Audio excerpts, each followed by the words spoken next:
আসসালামু আলাইকুম ওয়া রাহমাতুল্লাহ। দেশের প্রধান প্রধান দৈনিক পত্রিকার শিরোনামে স্থান করে নেওয়া গুরুত্বপূর্ণ সংবাদগুলো নিয়ে হাজির হলাম আপনাদের সামনে। আশা করি সাথেই থাকবেন। গুরুত্বপূর্ণ শিরোনামগুলোর মধ্যে যা যা শুরুতেই থাকছে। জুলাই আন্দোলনের প্রথম অংশ অবশ্যই মেটিকুলাসলি ডিজাইন বলে জানিয়েছেন উপদেষ্টা মাহফুজ আলম। তার ফেসবুক পোস্টে তিনি আরো লিখেন, পাকিস্তানি স্বৈর শাসকদের বিরুদ্ধে মেটিকুলাসলি ডিজাইন করে আগরতলা ষড়যন্ত্র, 69-এর গণ অভ্যুত্থান আর 71-এর মার্চ মাসে অসহযোগ আন্দোলন ও বাঙালি বিহারি দাঙ্গা সঠিক হইতে পারলে 24-এর গণ অভ্যুত্থান মেটিকুলাস ডিজাইন হইলে সমস্যা কোথায়? জুলাই গণ অভ্যুত্থানে মানবতা বিরোধী অপরাধের বিচার দৃশ্যমান অগ্রগতি হয়েছে বলে জানান ট্রাইব্যুনালের প্রসিকিউটর। সাবেক সংসদ সদস্য ও রাজনীতিবিদ গোলাম মাওলা রনির বিরুদ্ধে মিথ্যাচার ও বিভ্রান্তি তথ্য ছড়ানোর অভিযোগ তুলেছেন অন্তর্বর্তী সরকারের প্রধান উপদেষ্টার প্রেস সচিব শফিকুল আলম। যুক্তরাষ্ট্রে রপ্তানি নিয়ে উদ্বেগ বাড়ছে। পাল্টা শুল্কের বিষয়ে দুই পক্ষের বৈঠকে সিদ্ধান্ত আসেনি। সময়সীমা শেষ হচ্ছে 9 জুলাই। ওয়াশিংটন যাচ্ছেন বাণিজ্য সচিব। যুক্তরাষ্ট্রের কঠোর শর্তে আটকা শুল্ক চুক্তি। আটকে গেল 4 বিমানবন্দর। মব সন্ত্রাসে অতিষ্ঠ দেশ। জুনে 41 গণপিটুনির ঘটনায় নিহত 10, আহত 47। 10 মাসে 3 শতাধিক ঘটনায় নিহত 163 জন, আহত 312 জন। প্রশ্ন উঠেছে, এর দায় তাহলে কার? মুরাদনগরে গণপিটুনিতে মা ও 2 সন্তানকে হত্যা, গ্রেফতার আতঙ্কে এলাকার পুরুষ শূন্য। 3 জনের দাফন সম্পন্ন। জিরো টলারেন্সে বিএনপি। অপরাধে জড়ালে কাউকে ছাড় নয়। দলে সন্ত্রাস দুর্বৃত্তপনা করলে কারো রেহাই নেই বলে জানান বিএনপির সিনিয়র যুগ্ম মহাসচিব রুহুল কবির রিজভী আহমেদ। 1 বছরে 5000 নেতাকর্মীর শাস্তি।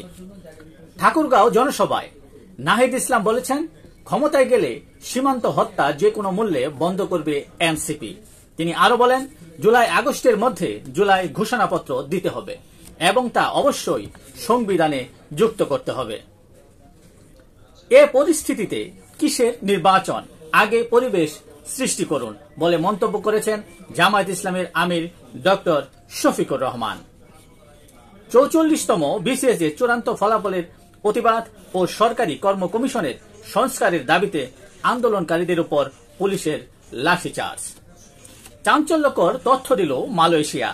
আইএসের নেটওয়ার্কে যুক্ত ছিল গ্রেফতারকৃত বাংলাদেশিরা। দেশের প্রধান প্রধান দৈনিক পত্রিকার শিরোনামে স্থান করে নেওয়া আন্তর্জাতিক খবরগুলোর মধ্যে যা যা থাকছে। ইউক্রেন যুদ্ধে রাশিয়ার হার মানবে না চীন, এমন মনোভাবের কথা ইউরোপীয় কূটনীতিকদের জানিয়েছে চীনা পররাষ্ট্রমন্ত্রী। এদিকে মার্কিন প্রেসিডেন্ট ডোনাল্ড ট্রাম্পের সঙ্গে ফোন আলাপের পর কিয়েভে হামলার মাত্রা বাড়িয়েছে মস্কো। গাজায় যুদ্ধবিরতি হতে পারে যে কোনো সময়। ডোনাল্ড ট্রাম্পের বক্তব্যে এমন আশাবাদ সৃষ্টি হয়েছে। 24 ঘন্টায় ইসরায়েলি হামলায় নিহত 138 জন। গাজায় ক্ষুধাকে অস্ত্র হিসেবে ব্যবহার করছে ইসরায়েল বলে জানিয়েছে অ্যামনেস্টি ইন্টারন্যাশনাল।